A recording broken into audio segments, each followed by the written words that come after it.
네, 시작합니다. 오늘은 이제 계시록 14장 말씀을 나눌 건데, 우선 계시록 14장의 첫 단락인 1절에서 5절을 본인의 성경으로 다 찾아 읽고 시작하도록 합니다. 자, 성경 계시록 14장 1절에서 5절입니다. 또 내가 보니 보라, 어린 양이 시온산에 섰고 그와 함께 14만 4천이 서 있는데 그들의 이마에는 어린 양의 이름과 그 아버지의 이름을 쓴 것이 있더라.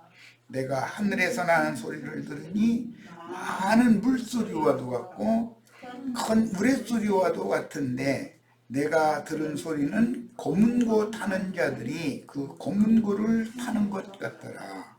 그들이 보좌 앞과 네 생물과 장로들 앞에서 새 노래를 부르니 땅에서 속량함을 받은 14만 4천 밖에는 능히 이 노래를 배울 자가 없더라. 이 사람들은 여자와 더불어 더럽히지 아니하고 순결한 자라. 어린 양이 어디로 인도하든지 따라가는 자며 사람 가운데에서 속량함을 받아 처음 연 열매로 하나님과 어린 양에게 속한 자들이니 그 입에 거짓말이 없고 흠이 없는 자들이더라. 그랬어요. 한 단어 한 단어가 굉장히 난해한 그런 단어들을 이렇게 모아가지고 문장을 이렇게 형성해 있다라는 걸 알 수가 있어요. 1절 우선 좀 살펴봅니다. 또 내가 보니 보라, 어린 양이 시온산에 섰고, 이 어린 양이라는 건 대속하신 예수를 이제 상징하는 비유다라는 걸 알 수 있죠. 세상 죄를 지고 가는 하나님의 어린 양이로다. 이렇게 했고, 6월절 양 등에서 나온 말씀이에요. 그리고 이제 근원은 아벨이 양의 첫 새끼와 그 기름으로 제단에다가 제사를 드렸는데 하나님이 받으셨다. 거기서부터 시작이 된 거라는 걸 알 수 있어요. 그 다음에 그와 함께 어린 양, 시온산에서 계신 어린 양과 함께 14만 4천이 섰는데, 참 말썽도 많고 말도 많은 이제 구절이 13장에서 666, 14장에서 14만 4천이 지금 대조되고 있어요. 성경은 원래 13장 18절에서 14장 1절로 이렇게 장절이 구분이 되어 있는 게 아니고 그냥 이어지는 것이다. 문장은 지금 흐름이 이어지고 있다라는 걸 반드시 마음에 담아두시고 이 말씀을 이제 생각해 보면 13장의 마지막 절인 666과 14장의 시작절인 14만 4천은 극명하게 지금 대조를 하고 있다라는 걸 알 수가 있어요.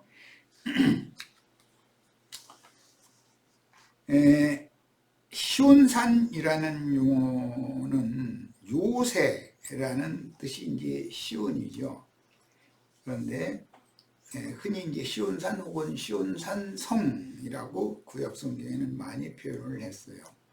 하늘의 예루살렘과 동의 개념이고 혹 위에 있는 예루살렘과도 동의 개념이에요. 동일한 장소 또는 동일한 개념으로서 하나님의 임재처소 혹은 하나님의 왕국의 도성이라는 개념이고, 사실은 요새라는 말은 견고한 요동하지 않는 반석이신 여호와 하나님 자신을 의미하는 것이기 때문에 시온산성과 여호와는 동의 개념으로도 성경에는 많이 사용을 하고 있어요. 특히 시편 48편에는 이 말씀이 명확하게 문자대로 기록이 되어 있죠. 여호와 하나님의 임재처소 여호와 자신을 견고한 요새라고 이제 설명을 해놓고 있어요. 그런데 그걸 시온산성이라고 부른다는 거예요. 자, 그 다음에 이제 히브리서 12장 22절 우리가 이제 자주 인용을 하기 때문에 보는 다 암기하고 있을 거예요. 그래도 같이 읽어봅니다.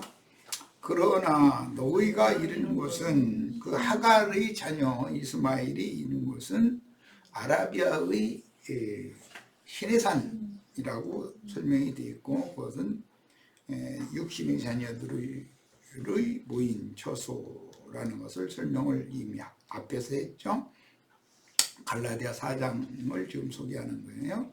그리고 살아계신 하나님의 도성인 하늘의 예루살렘이라고 한 것은 위에 있는 예루살렘, 갈라디아서에는 그건 사라로 상징이 되었고 위에 있는 예루살렘의 아들은 이삭이었죠. 옛표성으로는 이것은 계시록 12장에서 하늘에 해를 입은 한 이적의 여자가 철장 권세를 받은 아들을 낳은 이야기가 나왔어요.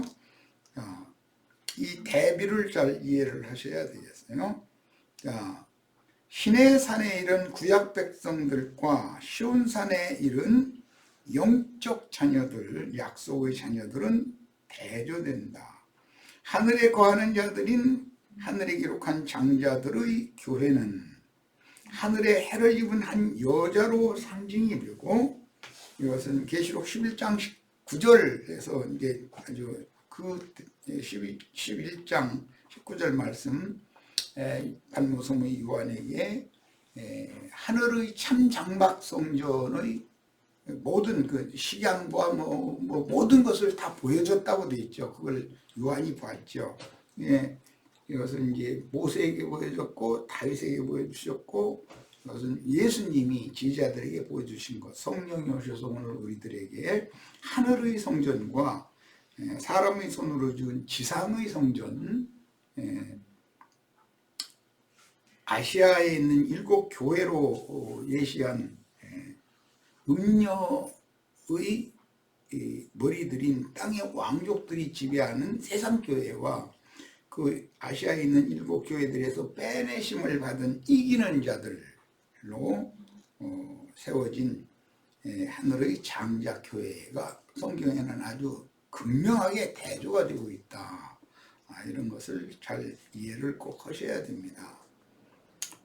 그 다음에 마태복음 25장에서 주님은 천국 혼인에 들어갈 권세를 받은 금기름을 준비한 5 처녀와 천국 혼인집의 문 밖에 버려둠을 당한 미련한 5 처녀, 금기름을 준비하지 못한 처녀들, 이걸 비유를 하셨는데 지혜로운 5 처녀가 본문에서는 시온산의 어린 양께 올라 14만 4천과 대등한 그런 개념이다. 그런데 14만 4천은 그 매 세대마다 지혜로운 5 처녀들을 전체를 모은 수고 666은 짐승 인간들의 매 세대마다 짐승 인간들을 사탄의 사자들이 또 불러 모아서 가라지 추수를 하는 그 수에 들어간 사람들을 이렇게 극명하게 대조한다. 쉽게 표현하자면 끝내 세상 교계에 남아서 다른 교군, 다른 복음, 다른 영, 다른 예수를 믿는 그 가라지들이나 쭉정이 신자들을 포함하는 육에 속한 신자들을 이렇게 666에 포함을 시키고 신앙의 정절을 끝까지 지키는 그런 정결한 처녀교회에 속한 성도들을 14만 4천에 이렇게 14만 4천이라고 하는 수로 암호화해서 이 수를 이렇게 수를 통해서 메시지를 전하는 그런 그 성경 기법을 게마트리아 기법이라고 그러는데 그건 이따 이제 조금 지난 후에 설명을 하겠습니다. 그런 게 굉장히 많이 나오죠. 성경에는 뭐 12아들이라든지 7 교회라든지 그 다음에 뭐 땅 사방 뭐 이런 하여튼 많은 그 성경의 수들이 전부 암호화되어 있다. 그 다음에 성막힘물의 뭐 장황고, 높이, 넓이, 크기 이런 것들이 전부 암호화되어져 있는 숫자지 일반 세속에서 사용하는 그런 수사의 개념이 아니다. 여기에 영적인 의미가 있다는 걸 꼭 이해를 하셔야 되겠어요. 자, 시온에 대해서 백과사전을 내가 소개를 했는데 구약 성경에서만 150번 넘게 사용된 시온이라는 뜻은 견고한 요새라는 뜻이에요. 이것은 시편 48편에서 인용하는 말이에요. 이 말은 실제적인 지역을 가리키기도 하고 비유적으로 쓰이기도 한다. 본래 시온은 기드론 골짜기와 티로포에온이라고 하는 기드론 골짜기와 다른 흐름 반대 방향에서 흘러오는 그 물줄기가 만나는 그 중간 지점, 그걸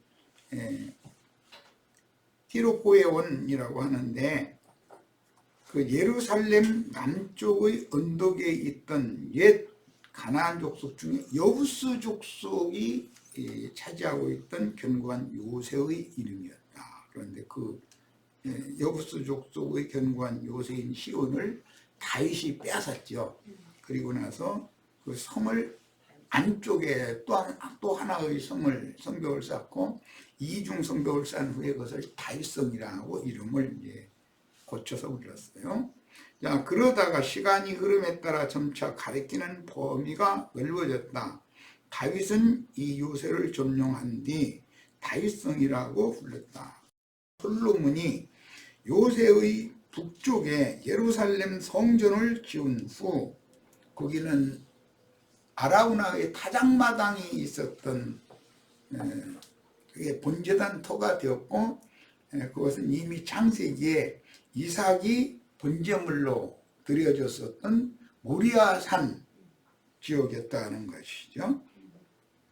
시온은 성전과 그 주변 지역까지를 나중에는 이제 포함하게 되었다. 자꾸 확대해서 이렇게 되는 거죠. 시온이라고 하는 명칭이. 그러다가 비유적으로 이제 영적 해석으로 들어갈 시온이라는 것이 비유적으로 이스라엘 신앙의 수도로서 하나님의 도성이 된 것이죠. 비유적으로 예루살렘 전체나 그곳의 주민을 의미하게 되었고, 이것은 계시록에서는 거룩한 성 세루살렘, 이건 이제 어린 양의 도성 또는 그 안의 성 말할 때는 예루살렘이라고 했어요. 그것에 대한 비유가 됐다. 땅 예루살렘은 후에는 이스라엘 나라 전체 또는 하느님 백성으로서의 이스라엘을 비유하는 이름으로 쓰였다. 비유로 쓰였다. 이스라엘 백성들 전체를 상징적으로 말할 때 시온의 딸이라는 말을 이제 추가하면은 애칭이 되는 것이죠. 세상 나라에서도 아버지는 딸을 아들보다 아무래도 더 이렇게 사랑하고 하는 이제 그런 것을 알 수 있죠. 인간의 심리가 그런 거니까. 이제 어머니는 아들을 더 의지하고 아버지는 딸을 더 아끼고 사랑하고 이제 그런 것이 있죠. 그러니까 오라비도 자기 힘없는 여동생이지만 아버지가 있는 한은 절대로 함부로 못하지. 아버지가 자기 그 딸을 사랑하니까. 그러고 교육을 찾고 내가 죽으면 이 아이는 어차피 네가 아버지를 대신해서 이 아이를 책임져야 된다. 이렇게 자꾸 교육을 시키기 마련이니까. 자, 이스라엘 신앙의 전통에서 시온이라는 말은 하느님이 택하신 거룩한 거처, 그분의 통치, 그분의 왕국, 이걸 신약의 용어로는 바실레이아라고 그러죠. 천국이라고 표현을 했어요. 정의와 의로움과 평화의 영역, 안전과 보호, 구원 등을 떠올리게 하는 핵심 용어가 되었다. 상징적인 용어가 되었다. 시온, 산, 성. 그러면 이런 여러 가지의 영적 의미를 이제 포함하게 됐다는 거예요. 신약에서 쓰인 시온은 그리스도와 속량된 이들이 머무는 천상 예루살렘, 하느님의 교회 또는 메시아의 통치권이 행사되는 곳 등을 나타내고 있다. 난 우리 미국의 유영재님 덕분에 미국에는 그 시온산이라고 하는 그 험준한 어떤 그 바위로만 이렇게 구성이 되어 있는 산악지대가 있죠. 참 경관이 장엄한 건데 이제 구경하고 왔는데 이렇게 생기면 적군이 여기에 도저히 침략을 묻어야겠다라는 생각이 들더라고요. 고대 전투에서는 시온산성은 그렇게 안전한 완벽한 요새지였으니까 적군이 여기 침공할 수 없다라는 그런 뜻을 내포했고, 계시록에서 거룩한 성 새 여호와의 아들들이 절대로 거룩한 성 새 예루살렘을 침범할 수 없다라는 것을 영적으로 보여주는 표현이라는 걸 알 수가 있어요. 자, 신약에서 쓰인 시온은 그리스도와 속량된 이들이 머무는 천상 예루살렘, 하느님의 교회 또는 메시아의 통치권이 행사되는 곳 등을 나타내고 있다. 그 밖에 시온이라는 말은 주로 메시아적이며 종말론적인 시련을 예고한 구약 성경을 인용한 내용들 안에서도 나타난다. 지금까지는 신학자료죠. 백과사전을 이제 소개를 해드린 거예요. 갈라디아서 4장 22절로 26절. 기록된 바 아브라함에게 두 아들이 있으니 하나는 여종에게서 하나는 자유 있는 여자에게서 났다 하였으며, 여종에게서는 육체를 따라 났고 자유 있는 여자에게서는 약속으로 말미암았느니라. 약속의 자녀와 육체의 자녀가 대별된다는 걸 알 수가 있어요. 이것은 비유니 이 여자들은 두 언약이라. 하나는 시내산으로부터 죽음을 낳은 자니 곧 하갈이라. 이 하갈은 아라비아에 있는 시내산으로서 지금 있는 예루살렘과 같은 곳이니, 그러니까 지상세계의 예루살렘이 세워진 시온산성이 있다. 그것은 하갈로 비유된다 그 말이에요. 그가는 그녀의 하갈, 그 자녀들과 이스마엘과 12방백들이죠. 더불어 죽음 노릇하고, 이런 게 이스마엘의 그 후예들 보고 시종이라고 그러죠. 시종. 그 아버지는 아브람이었고 그 어머니는 하갈이라고 하는 애국의 여종이었어요. 이 사이에서 난 이스마엘의 그 직계손들 12방백을 시종이라고 그래요. 그 종을 벗어나지 못하는 대대로 종의 신분이라 하는 말이죠. 그런데 오직 위에 있는 예루살렘은 자유자니 곧 우리 어머니라. 위에 있는 예루살렘은 사라로 상징이 되어지고 비유죠. 자유자다라는 말은 죄와 사망의 법에서 죄의 종이 아니고 죽음의 종이 아닌, 죽음의 권세자인 마귀의 종이 아닌 참 자유자, 신앙 양심의 자유를 얻은 자, 그런 들의 어머니라는 말이에요. 본문은 육신에 속한 자녀들의 어머니를 상징하는 하갈과 영에 속한 자들 곧 죄와 사망의 법에서 해방을 받은 참 자유자들의 어머니 사라를 두 언약으로 대비하고 있는데, 계시록에서 육신에 있는 자들은 땅에 거하는 자들이요 영에 있는 자들은 하늘에 거하는 자들입니다. 하늘에 거하는 자들에게는 복이 있지만 땅에 거하는 자들에게는 화가 있을 것이다 그랬고, 땅의 짐승들은 땅의 왕족들이고 음녀의 머리는 땅의 7 왕족들, 땅의 왕족들이다. 그들은 다 상고들이다. 이렇게 비유적인 표현을 해놨어요. 자, 이제 히브리서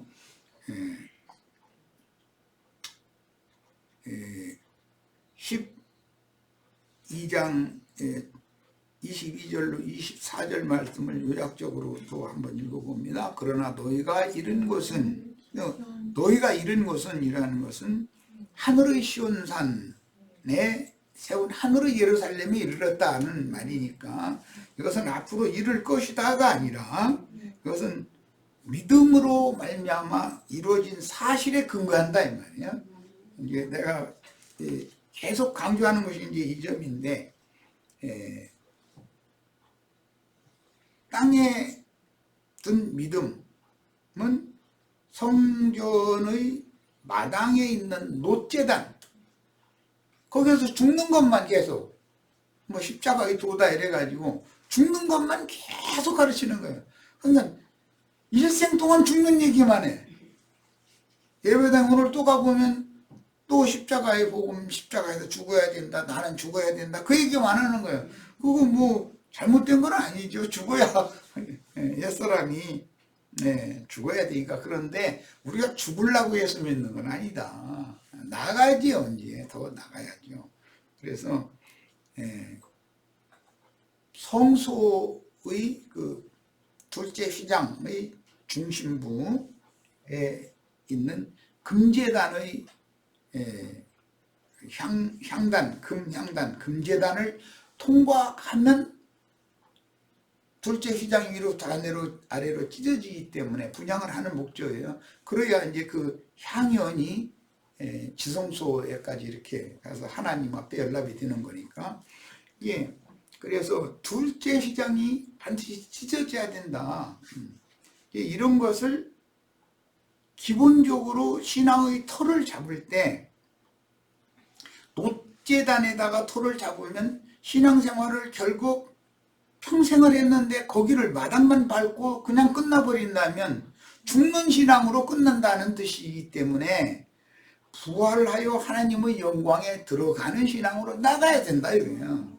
그런데 그래서 새 터를 잡아야 되는데 그 새 터, 금제단이 있는 터, 둘째 휘장이 찢어진 것에 근거를 해야 된다. 즉 영적 할례를 받은 것에 근거를 해야지 그냥 믿기만 하면 믿음이라는 것이 아무 무슨 구원의 효능이 없다는 말이 아니라 믿음으로 구원을 받았으면, 즉 믿음으로 홍해를 건넜으면 믿음을 화합하는 광야 교회 생활을 거쳐서 둘째 강인 요단을 건너가서 할례산 아래에서 할례를 받아야 이제 약속의 땅에 이른 자가 된다 이 말이야. 새하늘과 새 땅에.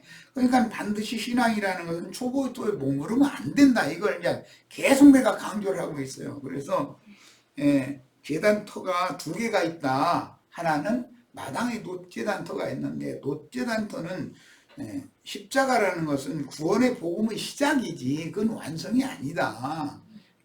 두 번째 제단인 금제단에 나가서 분향을 하는 제사를 할 줄 알아야 둘째 휘장이 찢어지기 때문에 하나님의 영광 앞으로 들어가는 새롭고 산 길이 열리는 거다. 목적은 하나님의 영광에 이르는 것이지 그 마당만 밟고 돌아가고 그 제사를 그 조속 제사라고 그러는데 날마다 그것만 하다 일생을 마치는 것이 신앙생활이 다가 아니다 이런 말이에요. 그래서 믿음의 터를 반드시 이기는 자들, 바벨론 포로에서 돌아온 자들이 성전터를 다시 잡는 그 터가 그렇게 중요하다는 거예요. 첫 성전은 성전도 다 회파당하고 성도 다 무너져 버리잖아요. 반드시 둘째 성과 둘째 성전을 세워야 되는 것이죠. 그게 예수님이 오셔서 너희가 이 성전을 헐라 그리하면 내가 사흘 동안에 새로 세우리라, 다시 세우리라 라는 말이에요. 다시 세운 부활하신 예수 그리스도의 영으로 말미암는 성전, 영적인 성전을 세워야 되는 것이지 이런 이해가 없다 보니까 첫 성전을 계속 세우려고 그러는 거예요. 사람의 손으로 건축원금 모아서 예배당 성당 지어놓고 이게 교회라고 이렇게 가르치고 성전이라고 가르치고 광대상을 제단이라고 가르치고 이런 것은 완전히 주님께서 그것을 폐하기 위해서 율법 제도의 첫 것을 폐하기 위해서 십자가에서 죽은 건데 예수님의 십자가를 무효가 되게 만드는 요인이다 이거예요. 이런 것을 잘 이해를 해야 되겠어요. 자, 그 다음에 이제 계시록 12장 이제 1절로 5절 지금 우리 읽었는데, 하늘에 큰, 이건 이미 지난 말씀이 12장이니까 이것은 계시록 그 12장 때 말씀을 나눴었던 것처럼 창세기에서 아담에게 하나님이 그 코에 생기를 불어넣어서 사역을 위임했어요. 즉 사역을 위임한다는 건 아내를 취하는 거예요. 그게 아담의 사역이죠. 그런데 아내를 취하는데 먼저 하나님이 짐승들을 땅에 먼저 지어놨기 때문에 짐승들에게 짐승의 이름을 줬어요. 짐승들의 이름을. 그러나 그 중에서는 자기의 아내로 삼을 베필 그 아담의 사역에 대한 위임을 수행할 수가 없더라는 거예요. 짐승들을 통해서는. 이게 그런 것에 근거해서 짐승과 행음하는 자는 남자도 죽이고 그 짐승도 죽여라. 또 짐승과 행음하는 여자가 있으면 남자도 죽이고 그 수컷 짐승도 죽이고 여자도 죽여라. 이렇게 이런 율법이 나올 때는 다 뭔가 하나님의 의도가 있어서 하시는 말이다라는 것이죠. 자,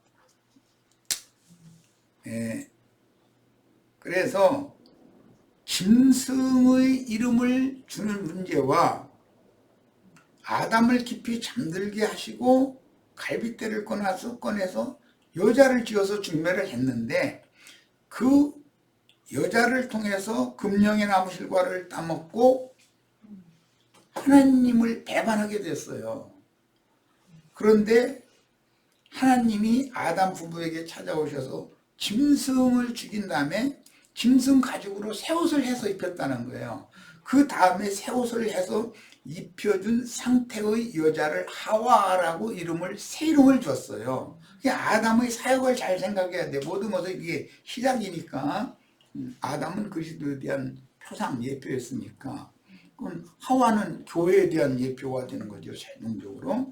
자, 이런 것에 대해서 기본 그 의미를 이해를 해야 계시록에 지금 말하고자 하는 666수나 14만 4천수 어린 양의 신부수와 짐승의 배필이 된 짐승짝, 짐승의 몸이다 그랬는데 그게 숫자로 암화된다 이거예요. 짐승의 몸은 666, 그리스도의 몸은 14만 4천. 이게 암호화된다는 거예요. 지금 이걸 설명해 나가는 중이에요. 그 다음에 성경에서 위라는 말은 위로부터 거듭나야 된다라는 말을 하나님께로부터 거듭나야 된다. 하늘과 위, 하나님은 동의 개념으로 성경이 말하는 건데 위에 있는 예루살렘은 신의 도성이다 이거예요. 또 신의 몸이다 이거예요. 하나님의 몸, 그리스도의 몸. 이것은 위에 있는 예루살렘은 사라로 암시된 해를 입은 이적의 여자가 계시록 12장에 나오죠. 그 여자의 자녀들 곧 약속의 자녀들인 미가엘의 군대와 하나님의 군대가 되는 거죠. 여자의 남은 자손들 첫째 부활로 일어나 철장으로 통치할 이기는 자들인 하나님의 아들들의 모친으로 비유되는데 위에 있는 예루살렘은 하나님의 아들들의 어머니다. 창세기에서 아담의 배필인 여자에게 하와라는 새 이름을 지어줬을 때 그 하와라는 이름은 모든 산자들의 어머니다. 짐승의 몸, 음녀교회, 이건 모든 죽은 자들의 어머니다. 이게 이제 비유된다는 것이죠. 그래서 계시록에서는 해를 입은 여자, 하와는 해를 입은 여자와 연결이 되고 위에 있는 예루살렘, 거룩한 성 세루살렘 또는 아내 성인 예루살렘으로 이렇게 연결이 되고 있어요. 어린 양과 함께 하늘의 시온산에 이른 14만 4천은 영에 있는 자들, 영에 있는 자들이라는 건 하늘에 앉혀진 자들이다 이 말이에요. 에베소서 2장 5절 6절 내용으로 보자면 그리고 너희가 이른 곳은 하늘의 예루살렘이라고 그랬잖아요. 그러니까 이것은 하늘의 예루살렘에 이른 자들은 성막법으로 하자면 성막의 둘째 휘장이 금제단의 분향을 통해서 위로부터 아래로 찢어졌단 말이에요. 그래서 새롭고 산 길이 열려서 영광 앞에 나아갈 수 있는, 영광의 보좌 앞에 나아갈 수 있는 새롭고 산 길이 열린 사람들에게만 적용하는 비유의 말이다. 영적 할례를 받은 사람들에게만 적용한다 이 말이에요. 자, 하늘에 앉혀진 자들이고 하늘에 해를 입고 머리에 12별의 멸류관을 쓰고 발밑에는 핏빛으로 변한 달을 밟은 한 표적의 여자로서 어린 양의 신부교회, 어린 양의 신부교회는 서신서에서는 정결한 처녀들의 교회를 말해요. 정결한 처녀들의 교회가 있고 많은 물에 앉은 큰 음녀들의 교회가 있어요. 신앙의 정조를 지키는 장자들의 어머니 교회를 상징한다.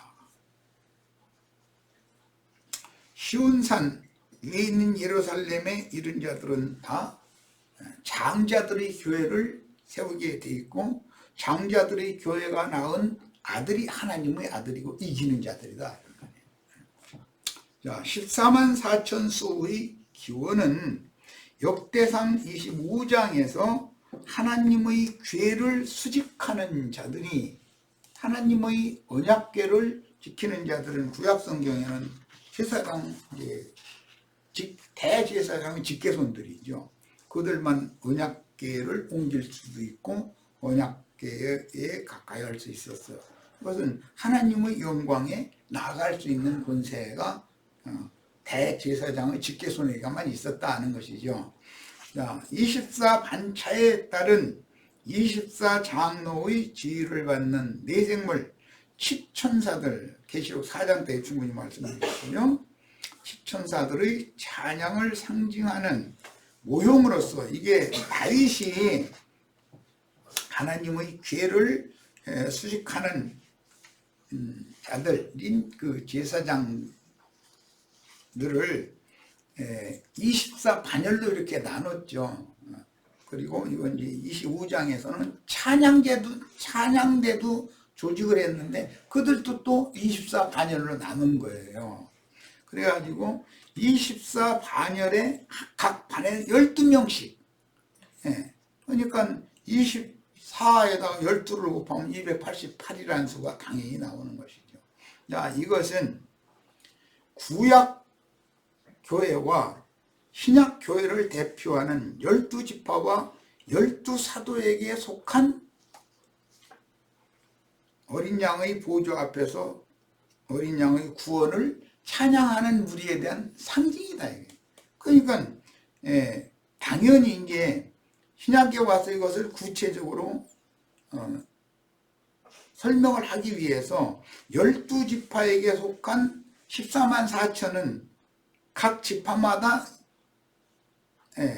12명씩 찬양대가 조정이 되어 있었던 것을 여기서는 계시록에서는 1만 2천씩으로 1000배수로 해서 확대를 해놨기 때문에 당연히 144를 1000배 쏘면 10만 4천이라는 수가 나오는 것이죠. 이것은 12에다가 12를 곱하고 1000배수를 한 수다. 이게 전부 게마트리아 기법이라고 그래요. 이건 전부 암호화된 숫자로서 여기에 메시지가 감춰져 있다는 것이죠.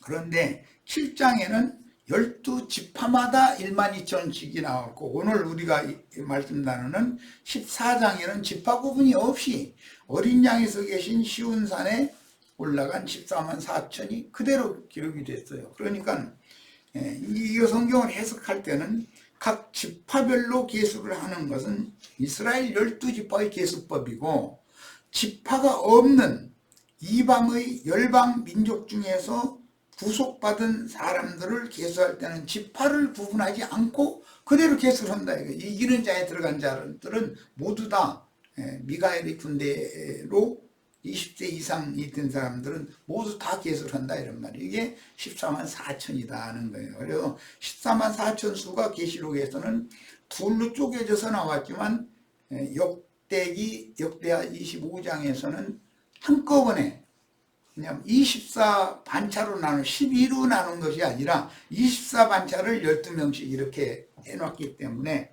이것이 신약에 와서는 구체적으로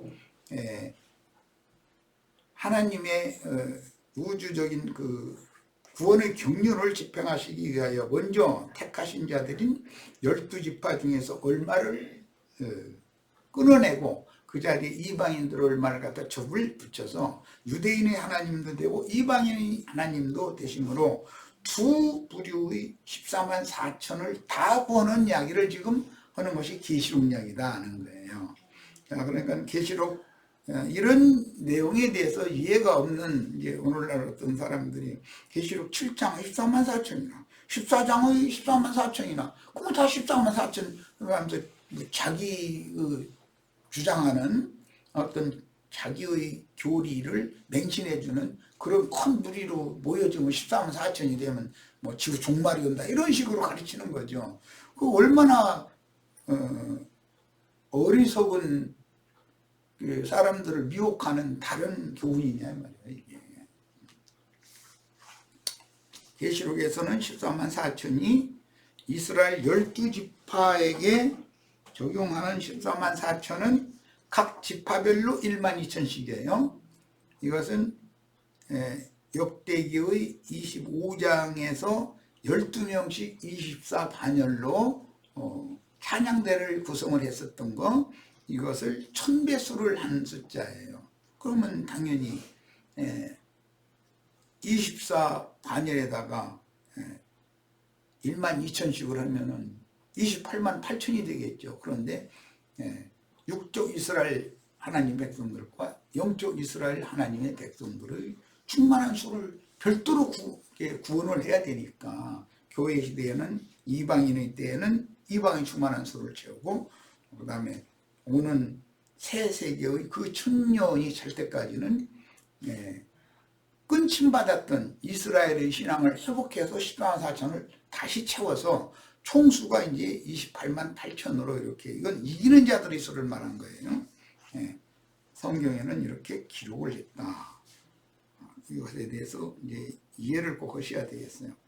자, 여호와의 괴를 모시고 신령한 노래로 찬양하는 직임을 수행할 자들로 제비 뽑아 직임의 순서를 정한 아삽, 여두둔, 헤만의 아들, 딸을 24반차로 정하여 각 반차에 12명씩 돌아가며 그 직임을 수행하게 하였는데, 계시록은 충만한 완전수인